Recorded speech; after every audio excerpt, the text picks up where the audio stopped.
I'd like to go over with you a little bit about my Bonis Fur machine. This is a A-16 model. Some machines that are older might not have this plate on it, but it's a good identifier. The top cover on this machine flips up. This is a self-oiler machine. So this port right here unscrews. You use your oil can to fill the reservoir up, and then your oil level reads right here. It also has a port here that you put a little oil in, and it has one on this side. So, and I usually do a little squirt down here on these also. It doesn't hurt. So we're going to open this up, and I want to show you the inside. So this flips up, and you know it's an A machine because it has this nut right here. A B machine will not have that nut. And the model number is not really that important, but it's located on usually the outside edge of the machine head. And on this one, it happens to be right there. You can see it's kind of like etched or engraved in. So the machine operates where when you step on the pedal, it rotates, and it rotates away from you. And the pedal down here opens the jaws or the wheels or the discs or the cups, depending on who you're talking to and how they describe them. The other pedal down here operates the speed of the machine. This happens to have a clutch motor. A servo motor is a little different, and I prefer the clutch motor. I'm used to that. I got started on that, and to me it works the easiest. I've got this threaded, and I just want to make sure I pull my thread straight. So the other thing I like to use is this lubricant box for my thread.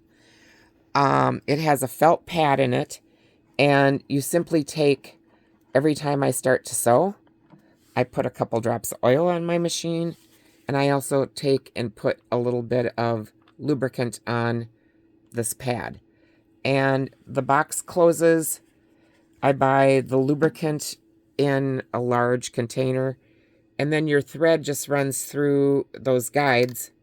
This clamps down, and you're ready to sew. So your thread comes from a cone up through the thread stand. There's different style thread stands on machines. And I like to put it then next through the lubricant thread box. It goes to this first pigtail at the back, and then it travels up over the tension discs, and you get your thread right down in there. Then the next thread guide is here.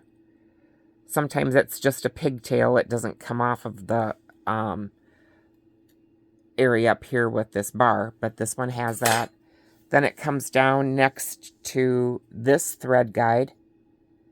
It travels over the plunger, which is this screw right here, over the plunger. Then it passes down along the side through this other thread guide right here. You can see it right there. Goes underneath the plunger, the needle bar, passes over and around up through this guide, under the needle, and up through the eye of the needle. So that's your threading. Now, your needle has a groove that is long and short. The long end of the groove of the needle, this is the short end. Maybe you can see that, the short side. The other side of the needle has a longer groove, and the long groove goes down. So I don't think I can get this, so it's going to rotate, but one side of the needle is definitely longer. This is long now, and the thread passes through that groove up into the eye of the needle. So this is the lubricant that I get. It comes in a big bottle, and it specifically, you know, keeps your thread running smoothly. I think it's a very important part of the sewing process. And I really suggest getting that and some type of lubricant box. The other thing that I love is this little light. It clamps on my machine with a magnet, and what's lucky is the housing of this machine is cast iron, so a magnet sticks to it really well. And it just really lights up your sewing area really nicely.